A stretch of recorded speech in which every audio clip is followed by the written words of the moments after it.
सर्वेभ्यो नमो नमः। आज हम अपनी सप्तमी कक्षा की वर्कशीट 1 कर रहे हैं। ये हमारी संस्कृत विषय की प्रथम वर्कशीट है, कार्यपत्रक है। इसको आज हम कर रहे हैं।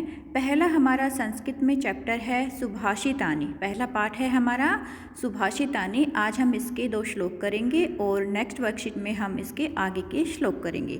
तो पहला जो श्लोक है हमारा वो है बेटा, पृथ्व्यां त्रीणि रत्नानि जलम अनम सुभाषितम मूढ़ै पाषाणखंडेषु रतन संज्ञा विधीयते।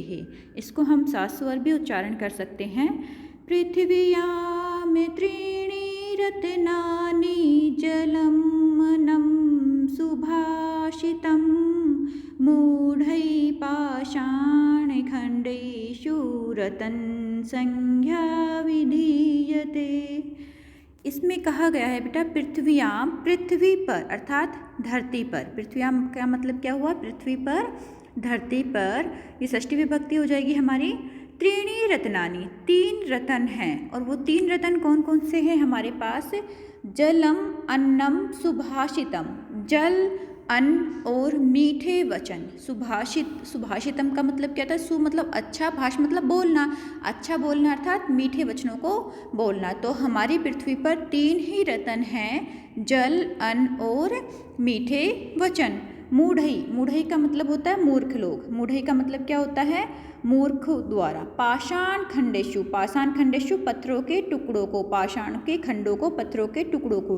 रतन संज्ञा, रतन की संज्ञा विधीयते समझा जाता है। मूर्खों के द्वारा पत्थरों के टुकड़ों को रतन संज्ञा समझा जाता है। ठीक है बेटा।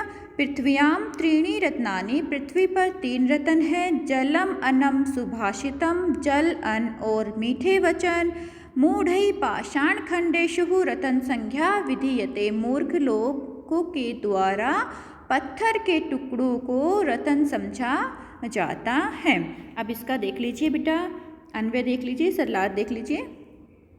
पृथ्वी पर 3 रतन हैं, जल, अन्न और मीठे वचन, सुभाषितम। परंतु मूर्खों के द्वारा पत्थर के टुकड़ों में भी रतन की संज्ञा दी जाती है। अर्थात मूर्ख व्यक्ति पत्थर के टुकड़ों को भी रतन समझते हैं, जबकि वास्तविक जो रतन है हमारे वो क्या हैं? जल, अन्न और सुभाषितम अर्थात मीठे वचन, जिनके बिना मनुष्य का जीवन व्यर्थ है। क्योंकि हमें बेटा, हम जीने के लिए क्या चाहिए? जल चाहिए, अन्न चाहिए और मीठे वचन चाहिए। ठीक है, ताकि कोई हम किसी से झगड़ा ना करे, कोई हमसे झगड़ा ना करे, प्यार से सब रहें। वसुधैव कुटुंबकम का हम जो हमारा स्लोगन है उसको हम साथ लेकर चलें। ठीक है, तो ये हमारा पहला श्लोक है जिसकी हिंदी मैंने आप लोगों को बताई है। अब हम नेक्स्ट श्लोक की तरफ चलते हैं। नेक्स्ट है हमारा सत्येन धार्यते पृथ्वी। सत्येन धार्यते पृथ्वी, सत्य के द्वारा जो पृथ्वी है वो क्या करती है? सत्य को धारण करती है। सत्येन तपते रवि, सत्य के द्वारा ही रवि, रवि का मतलब सूर्य तपता है। सत्येन वाति वायुश्च, सत्य के द्वारा ही वायु चलती है। सर्वम सत्यम प्रतिष्ठितम, सभी कुछ सत्य में ही निवास करता है। ठीक है, इसको सहस्वर भी हम ऐसे गायन करेंगे। सत्येन धार्यते पृथ्वी, सत्येन तपते रवि, सत्येन वाति वायुश्च, सर्वं सत्ये प्रतिष्ठितम्। ठीक है बेटा। सत्येन, सत्य के द्वारा, यहाँ पे हमारी तृतीया विभक्ति है सत्येन में। सत्येन धार्यते पृथ्वी, पृथ्वी जो है वो सत्य को ही धारण करती है। सत्य के द्वारा ही रवि अर्थात सूर्य तपता है। सत्य के द्वारा ही वायु चलती है। सब कुछ हमारा सत्य में ही निवास करता है। देखिए बेटा, अब इसका सरलार्थ देख लीजिए। ये आपको अपनी नोटबुक में लिखना है। सत्य के द्वारा ही पृथ्वी को धारण किया जाता है। सत्य के द्वारा पृथ्वी को धारण किया जाता है। सत्य के कारण ही सूर्य तपता है और सत्य के कारण ही वायु बहती है। अर्थात सब कुछ सत्य में ही निवास करता है। ओके बेटा, अब ये आपको अभ्यास करना है, ये स्वयं करना है आपको। पृथ्व्यां कानि रत्नानि सन्ति, पृथ्वी में कितने रतन हैं? हमने अभी क्या पढ़ा है? पृथ्व्यां त्रीणि रत्नानि सन्ति, पृथ्वी पर कितने रतन हैं? 3 रतन हैं। तो हम यहाँ क्या लिख देंगे आंसर में? त्रीणि रत्नानि सन्ति। ओके, नेक्स्ट हम लिखेंगे मूढ़ई, कुत्र रतन संज्ञा विधीयते, मूर्ख लोगों के द्वारा किसको रतन की संज्ञा दी जाती है, किसको रतन समझा जाता है, पाषाण खंडेषु। तो हम इसमें आंसर में क्या दे देंगे, पाषाण खंडेषु। ठीक है बेटा, यहाँ पे हम पाषाण खंडेषु का आंसर देंगे।